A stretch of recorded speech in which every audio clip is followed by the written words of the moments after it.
बदलते भारत की शान।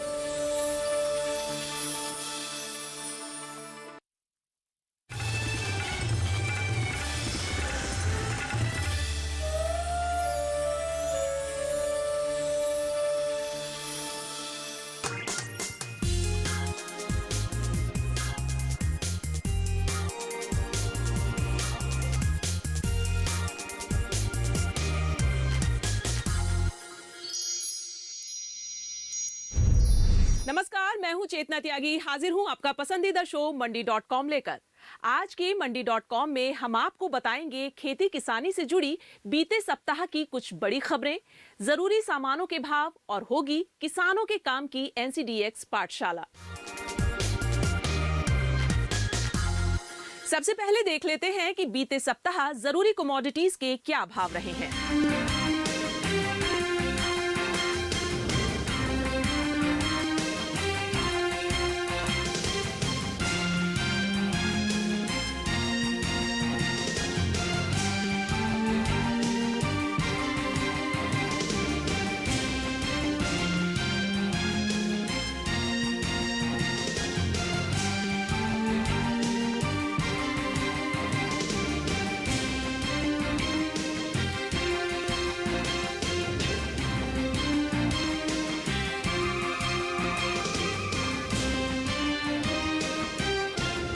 और अब एक नजर बीते सप्ताह खेती किसानी की बड़ी खबरों पर।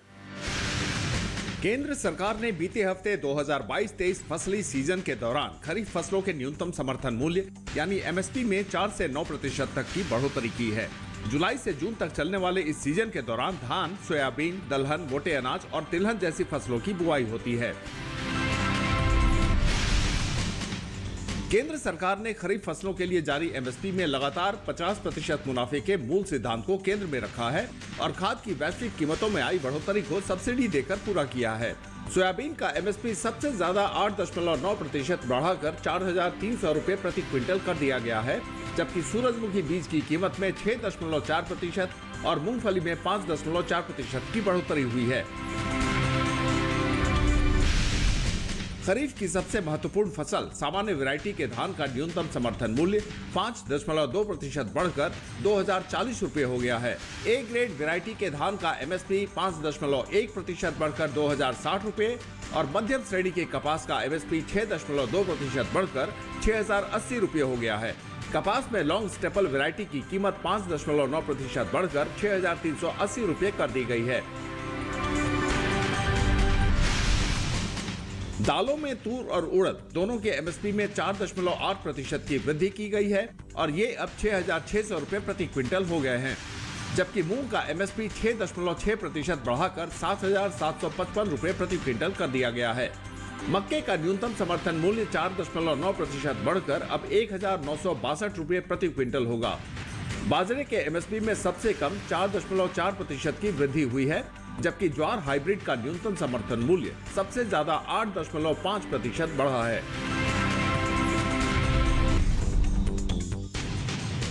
इंडोनेशिया ने पाम तेल के निर्यात पर कुल करों को प्रति टन $575 से घटाकर $488 कर दिया है, जिसके बाद घरेलू स्तर पर खाने के तेलों की कीमत कम होने की संभावना बन गई है। उद्योग जगत के विशेषज्ञों का मानना है कि इससे देश में सोयाबीन, सरसों और सूरजमुखी के तेलों की कीमतें कम हो सकती हैं। खबर है कि भारत सरकार करीब 12 लाख टन गेहूं को निर्यात की मंजूरी दे सकती है। हालांकि इसके बाद भी गेहूं के निर्यात पर रोक के बाद से विभिन्न बंदरगाहों पर करीब 5 लाख टन स्टॉक फंसा रह जाएगा। इस बीच बांग्लादेश का कहना है कि भारतीय गेहूं पर उसकी निर्भरता बढ़ी है। बांग्लादेश ने भारत से 62 लाख टन गेहूं आयात करने की आवश्यकता बताई है। महाराष्ट्र के appellate authority for advance ruling MAAR ने कहा है कि किसानों द्वारा सुखाई और पॉलिश की गई हल्दी की आपूर्ति पर किसानों को कोई GST नहीं देना होगा, क्योंकि यह एक कृषि उत्पाद है। इससे पहले MAAR ने व्यवस्था दी थी कि सूखी और पॉलिश की गई हल्दी कृषि उत्पादों की परिभाषा में शामिल नहीं होती है और इसलिए उन पर 5% GST लगेगा। और फिलहाल यहाँ वक्त हो गया एक छोटे से ब्रेक का। ब्रेक के बाद खेती के सिकंदर में दिखाएंगे अपनी फसल की सही कीमत पाने के लिए जारी किसानों के एक समूह के संघर्ष की कहानी।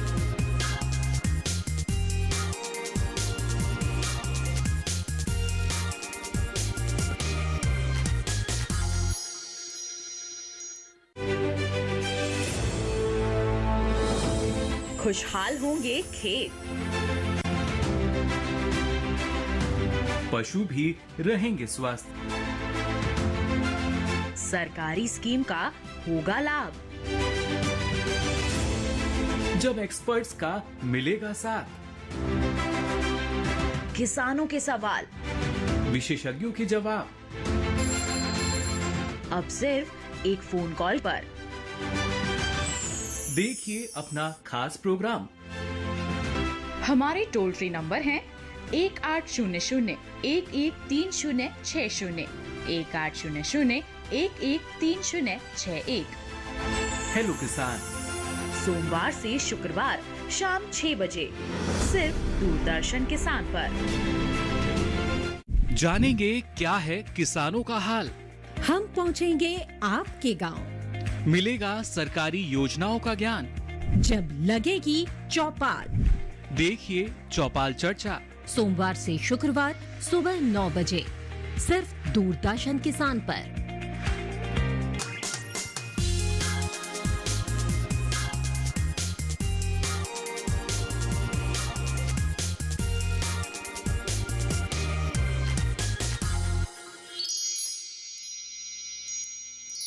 एक बार फिर से स्वागत है आप सभी का मंडी.com में। अब वक्त है हमारी खास पेशकश खेती के सिकंदर का।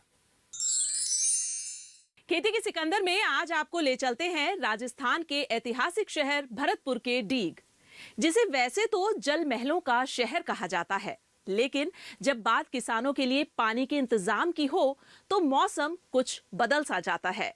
इस इलाके के किसानों के लिए पूरे साल में सिर्फ एक ही फसल है और अब कुछ ऐसा हुआ है कि उसमें भी किसान हलकान हैं। किसान उत्पादक संगठन यानी एफपीओ कृषि में होने वाले नए बदलावों की धुरी बनते जा रहे हैं। इसीलिए शायद सरकार हजारों नए एफपीओ बनाना चाहती है, क्योंकि सरकार और कृषि से जुड़े तमाम विशेषज्ञ सब लगभग इस बात पर एक मत हैं कि 86% छोटे और सीमांत किसानों वाले इस देश में किसानी और किसानों की किस्मत बदलने के लिए एफपीओ ही एक सफल मॉडल सामने लेकर आ सकते हैं। लेकिन सरकार की चुनौती केवल एफपीओ बनाने तक सीमित नहीं है। ये चुनौती है दरअसल किसानों की जो दशकों या कहें कि पीढ़ियों से खेती करने और खेती की उपज को बेचने की जो परंपरागत विधियां हैं, जो तौर तरीके हैं, उसमें बदलाव लाने की। क्योंकि किसान बहुत जल्दी इन तौर तरीकों को छोड़ने और नई चीज़ों को समझने और पकड़ने के लिए तैयार नहीं होता है। परेशानी तब खड़ी होती है जब एफपीओ और किसान इन नए तौर तरीकों को सीखने लगते हैं, जैसा कि बहुत सारे एफपीओ के साथ हुआ है। लेकिन इसके बाद आने वाली नीतिगत असमंजस और अस्थिरता के कारण वो अपने आप को फिर एक बार वहीं खड़ा पाते हैं जहां से उन्होंने शुरुआत की थी। और ऐसी परिस्थिति एफपीओ मॉडल की सफलता के लिए अच्छा संकेत नहीं है।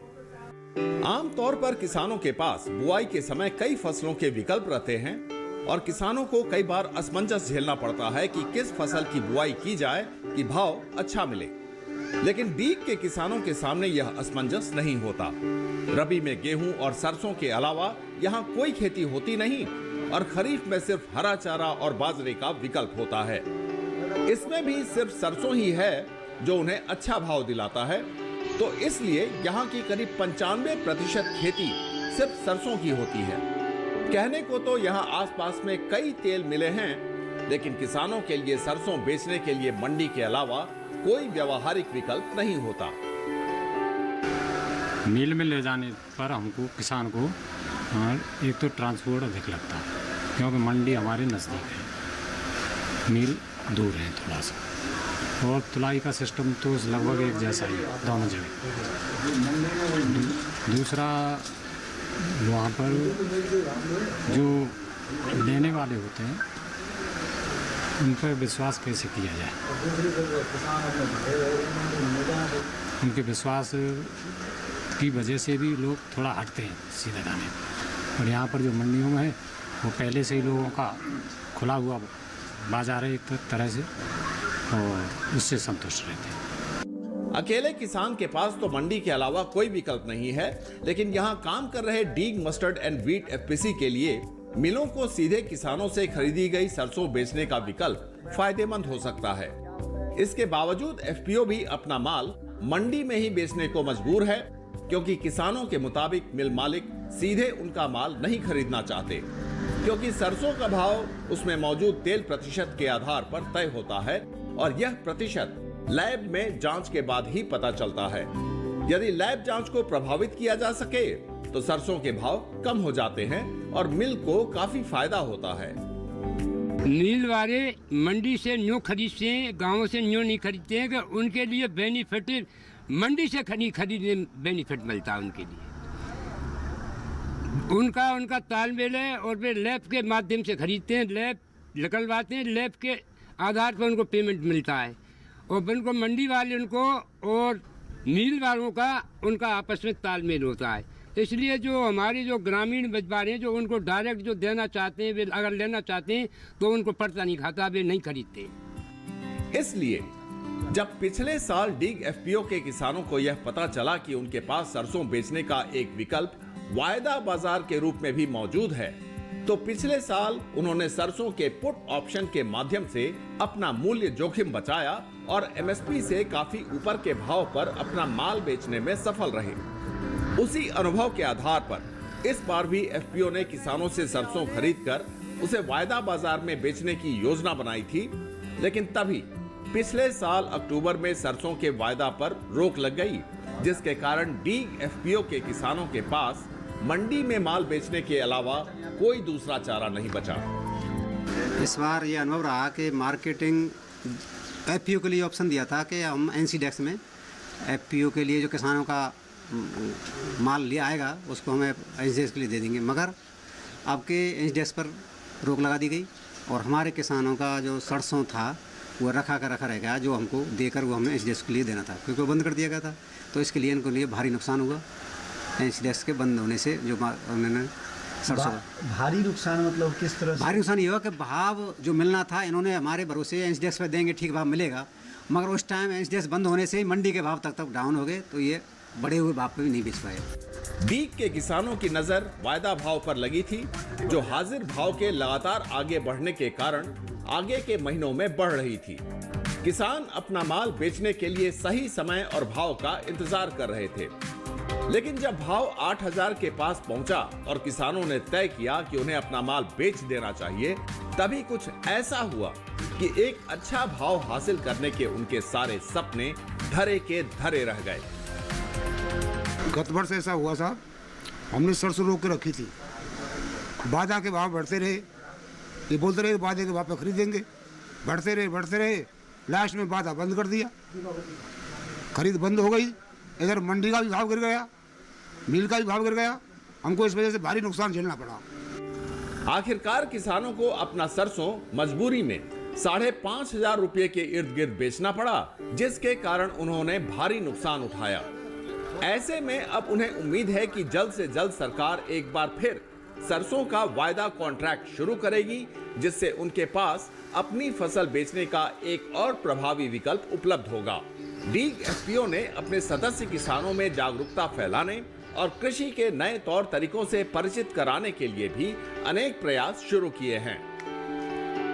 हमारे एफपीओ के चाहे सीओ हो चाहे बीओडी हो, उनकी जो ट्रेनिंग आयोजित होती हैं उन ट्रेनिंगों में भाग लेते हैं और वहाँ से जो कुछ भी नया सर्च हुआ है उसके बारे में जो जानकारी दी जाती है उसको हम एक बोर्ड मीटिंग जो प्रति महीने होती है एफपीओ की, उसमें शेयर करते हैं। और जो हमारे किसान क्लब और एक किसान अभिरुचि ग्रुप होते हैं, उनमें हम हमारे अध्यक्ष और होते हैं गांव-गांव में अलग अलग, उनके माध्यम से उनकी जानकारी उन सब किसानों तक पहुंच जाती है। हाल फिलहाल में अभी हमने फूलपुर प्रयागराज में जो अपने नैनो यूरिया जो लॉन्च हुआ है सरकार के द्वारा, जो इससे नैनो यूरिया का काफ़ी फ़ायदा भी है, क्योंकि ये एक गट्टे के बराबर उसमें बोतल में रखा हुआ है और उसमें कीमत 2 से 40 रुपये।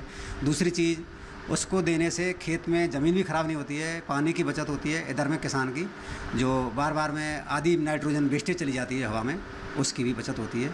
तो ऐसी ये सारी जानकारियाँ हमारे एफपीओ के माध्यम से किसान सदस्यों तक जल्द ही मैसेज के माध्यम से या मीटिंग के माध्यम से पहुँच जाती हैं। ये एपीओ की तरफ से ये किसान कृषि विज्ञान केंद्र है, वहाँ जो वो होती है मीटिंग, वहाँ जाते हैं। महिला मंडल जाता है, करनाल तक गए, महिलाएं गई थी हमारे गांव से, वहाँ गई। करनाल गए थे। और जो कुछ भी मीटिंग होती है कृषि विज्ञान केंद्र पे होती हैं, वहाँ किसान जाते हैं, वहाँ हमें जानकारी मिलती है, वहाँ से बीज की सुविधा मिलती है, बीज वितरण होता है, वहाँ से लाते हैं। अपने छोटे किसानों की मदद के लिए डीग एफपीओ ने कस्टम हायरिंग सेंटर भी शुरू किया है, जिससे उन्हें बाजार दर से नीचे और समय पर जरूरी मशीनों की आपूर्ति हो जाती है। इसी मार्च के महीने से हमारे यहाँ कस्टम हायर सेंटर आया हुआ है। उसमें ट्रैक्टर है और जो लेबलर है और ये रूटावेटर है और जो कि कल्टीवेटर है और जो बुवाई की मशीन है, ये सारा सामान है। और हम इसके माध्यम से जो किसानों के लिए सस्ती दर पर जो है कि सुविधाएँ देते हैं। कस्टम हायरिंग में हमारे एफपीओ के लिए जो कस्टमर दिया, इसमें एक तो ट्रैक्टर है, दूसरा रोटावेटर, कल्टीवेटर, सीड ड्रिल और बंड फार्मर और एक लैंड लेवलर। 5 चीज़ इसके साथ मिली हैं जो 10 लाख रुपए का बनता है। इसमें 80% सब्सिडी जो 4 साल बाद सबमिट इसमें होगी। और हमारे जो किसान सदस्य हैं उन विशेषकर उनके काम के लिए ही ये दिया गया है। तो उनका जो हम काम करेंगे तो प्राइवेट जो लोग ये काम कराते हैं ट्रैक्टर वालों से, तो ये उनका एक तो बढ़िया क्वालिटी का काम भी नहीं करते हैं, दूसरी बात मनमानी रेट भी लेते हैं। तो हमने जो रेट पहले से निर्धारित की हुई है तो वो वाजिब रेट इन पर लगेंगी। और दूसरी चीज़ सही काम होगा, अच्छी क्वालिटी का, जिनसे इनकी पैदावार में बढ़ने की संभावना पूरी है। हालांकि सच यह भी है कि इन सब प्रयासों का मूल यही है कि किसानों को उनकी फसल की सही कीमत मिल सके, और यह तभी संभव हो सकता है यदि मंडी पर उनकी निर्भरता खत्म हो। डीग एफपीओ के किसान वायदा बाजार को एक प्रभावी विकल्प के तौर पर देख रहे हैं, लेकिन मुश्किल यह है कि उनकी एकमात्र फसल में वायदा कारोबार अब उपलब्ध ही नहीं है। ऐसे में उनकी उम्मीदों का एकमात्र अवलंब सरसों के वायदा कॉन्ट्रैक्ट को फिर से शुरू किए जाने पर ही टिक गई है। Deeg wheat and mustard FPO की किसानों की आमदनी का लगभग 95% हिस्सा सरसों की खेती और उसे बेचने से आता है। लेकिन उनकी दिक्कत यह है कि उनके पास स्थानीय मंडी के अलावा कोई ऐसी जगह नहीं है जहां वो अपना माल बेच सकें। पिछले साल वायदा में सरसों कॉन्ट्रैक्ट से उन्हें काफ़ी फ़ायदा हुआ था, लेकिन इस साल वो कॉन्ट्रैक्ट नहीं होने के कारण वो साधन उनके पास उपलब्ध नहीं है। ऐसे में इस एफपीओ के किसानों की मांग केवल ये है कि उन्हें कोई तो ऐसा प्लेटफॉर्म मिले जहां से एक तो उन्हें अपने सरसों का एक बेंचमार्क भाव यानी मानक भाव पता चल सके, और दूसरा उन्हें अपने सरसों की कीमत में होने वाले जो जोखिम है उसको हेज करने का जरिया मिल सके। राजस्थान में भरतपुर के डीग से मंडी.com के लिए अनिल वत्स के साथ भुवन भास्कर। यहाँ वक्त हो गया एक छोटे से ब्रेक का। ब्रेक के बाद एनसीडीएक्स पाठशाला में किसानों के काम की बात।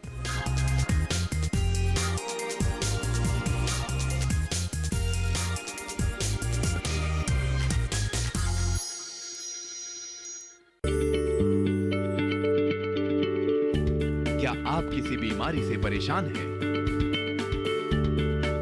चाहते हैं डॉक्टर की सलाह? तो हम हैं आपके साथ, बताएंगे आपको जीने की राह। समस्याएं आपकी, समाधान देश के मशहूर विशेषज्ञों के। घर बैठे बात करें देश के जाने माने डॉक्टरों से। हमारे लाइव प्रोग्राम स्वस्थ किसान में हर शनिवार शाम 6 बजे से 7 बजे तक। खेती की उन्नत तकनीकें हों या हो बात पैदावार की, पशुपालन में आ रही हो कोई परेशानी या बात हो पशुओं के स्वास्थ्य की, हम बताएंगे हर पहलू की सटीक जानकारी। साथ ही मिलवाएंगे कामयाबी के महारथियों से। आपके अपने कार्यक्रम गांव किसान में सोमवार से शुक्रवार शाम 4 बजे।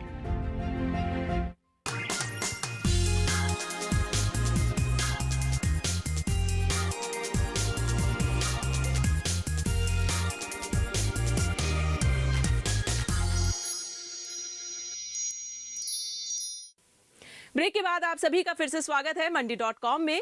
मंडी.com में किसानों के लिए जरूरी खबरों को हम बारीकी से और विस्तार से समझाते हैं। आज एनसीडीएक्स पाठशाला में हमारे विशेषज्ञ बता रहे हैं वायदा बाजार की बारीकियों के बारे में।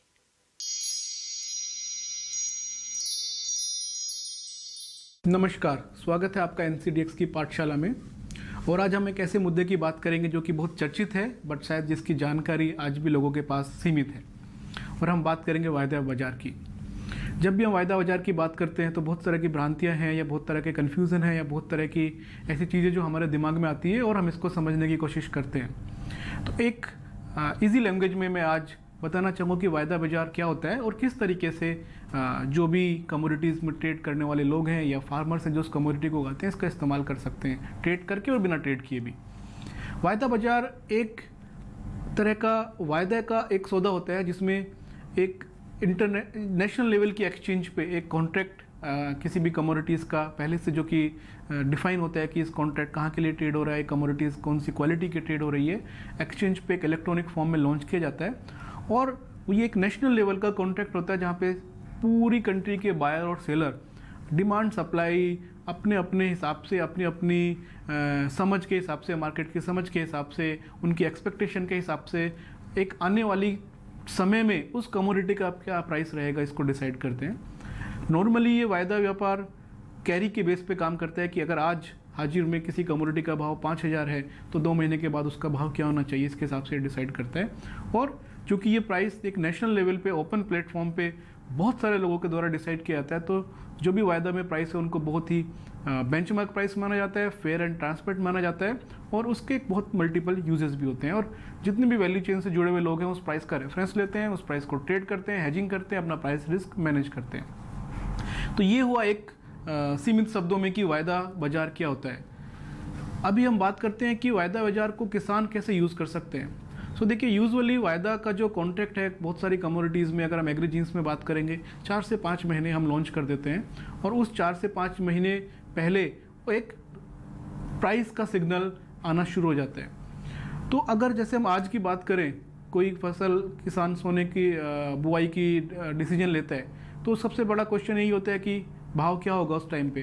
तो सबसे पहले किसान एक वायदा को देख के आइडिया लगा सकता है कि आज से 5 महीने के बाद इस कमोडिटीज़ में क्या ट्रेड हो रहा है, मार्केट में क्या एक्सपेक्टेशन है, क्या डिमांड सप्लाई रहने के चांसेस हैं और उसी के हिसाब से मार्केट किस तरीके से भाव को देख रहा है 4 से 5 महीने के बाद। ये एक फर्स्ट लेवल इन्फॉर्मेशन है फार्मर के पास जो कि बहुत ही ज़्यादा ज़रूरी है आपकी फसल लगाने से पहले। ये एक फर्स्ट पॉइंट हुआ। दूसरा हुआ कि किसान उस प्राइस को लॉक भी कर सकता है, उस प्राइस पे अपने कमोडिटी को लॉक कर सकता है और इंश्योर कर सकता है कि जब मैं अपनी फसल को मार्केट में लेके जाऊंगा तो मेरे को यही प्राइस मिलेगा। उसके लिए उसको वायदा में ट्रेड करना पड़ेगा। और ये प्राइस का जो रेफरेंस है फार्मर्स एक टाइम नहीं, जब उसकी फसल बीच में है वो एक डिसीजन ले सकता है कि मेरे को आज हेज नहीं करना है तो कल कर सकता हूँ मैं, उसकी अपनी समझ के हिसाब से। या फिर हार्वेस्टिंग के टाइम पे वो डिसाइड कर सकता है कि आज से 4 महीने के बाद का वायदा क्या चल रहा है तो मेरे को आज बेचना है या 4 महीने के बाद बेचना है। तो अगर उसको फसल रखनी भी है तो उसके पास एक इन्फॉर्मेशन की अवेलेबिलिटी रहती है कि आगे के वायदे में मेरे को अच्छे प्राइस दिख रहे हैं तो मुझे अपना डिसीजन लेने में एक आसानी रहेगी। और उसके बाद फार्मर्स जब कितना बेचना है, कहाँ बेचना है, इसका भी डिसीजन वायदा के थ्रू ले सकता है कि अगर आज इस मंडी में ये प्राइस ट्रेड हो रहा है या उसके नियर बाई मंडी में ज़्यादा प्राइस ट्रेड हो रहा है, प्रीमियम मिल रहा है, जो NCDX के बहुत सारे डिलीवरी सेंटर होते हैं, वो इन्फॉर्मेशन यूज़ करके भी वो डिसाइड कर सकता है कि कमोडिटी को कहाँ पे लेके जाना है और कितने दिन तक। सबसे ज़्यादा ज़रूरी है कब कौन सी फसल बोनी है, क्या प्राइस लॉक करना है और कब इसको बेचने का डिसीजन लेना है और साथ में उसको हेज भी कर सकता है। मंडी.com में आज बस इतना ही। अगले सप्ताह मैं फिर आऊंगी किसानों को प्रेरणा देने वाली सफलता की एक कहानी और दूसरी जरूरी खबरें लेकर। तब तक के लिए नमस्कार। आप देखते रहिए डीडी किसान। आपकी राय हमारे लिए बहुत महत्वपूर्ण है। आप हमारे टोल फ्री नंबर पर कॉल कर सकते हैं और अपनी राय दे सकते हैं। साथ ही आप ईमेल के जरिए भी हमें अपनी राय दे सकते हैं। हमारा ईमेल पता है ncdexmandi@gmail.com।